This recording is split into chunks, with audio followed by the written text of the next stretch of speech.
مجھے اس شخص سے سمجھ لینے دو جس کو میں نے اکیلا پیدا کیا اور میں نے اس کو بہت سا مال دیا اور ہر وقت حاضر رہنے والے بیٹے دیے اور اس کو ہر طرح کے سامان میں وسعت دی، پھر بھی لالچ رکھتا ہے کہ میں اسے اور زیادہ دوں۔ ایسا ہرگز نہیں ہوگا، یہ ہماری آیتوں کا بڑا مخالف رہا ہے۔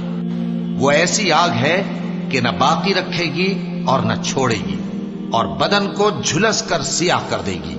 اس پر 19 داروغہ ہیں، اور ہم نے دوزخ کے داروغہ فرشتے ہی بنائے ہیں، اور ان کا شمار کافروں کی آزمائش کے لیے مقرر کیا ہے، اس لیے کہ اہل کتاب یقین کریں اور مومنوں کا ایمان اور زیادہ ہو، اور اہل کتاب اور مومن شک نہ لائیں، اور اس لیے کہ جن لوگوں کے دلوں میں نفاق کا روگ ہے اور جو کافر ہیں کہیں کہ اس مثال کے بیان کرنے سے اللہ کا مقصود کیا ہے۔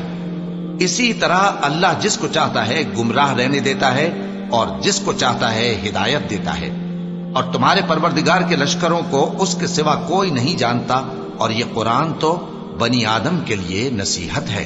ہاں ہاں، قسم ہے چاند کی اور رات کی جب رخصت ہونے لگے، اور صبح کی جب روشن ہو جائے، کہ وہ آگ ایک بہت بڑی آفت ہے، انسان کے لیے ڈر کی چیز، یعنی اس شخص کے لیے جو تم میں سے آگے بڑھنا چاہے یا پیچھے رہنا چاہے۔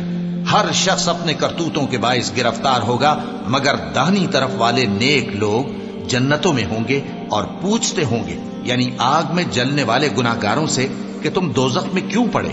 وہ جواب دیں گے کہ ہم نمازیوں میں شامل نہ ہوئے، اور نہ ہم فقیروں کو کھانا کھلاتے تھے، اور ہم بحث کرنے والوں کے ساتھ مل کر بحث کرتے تھے، اور روز جزا کو جھٹلاتے تھے، یہاں تک کہ ہمیں موت آ گئی۔ سفارش کرنے والوں کی سفارش ان کے حق میں کچھ فائدہ نہ دے گی۔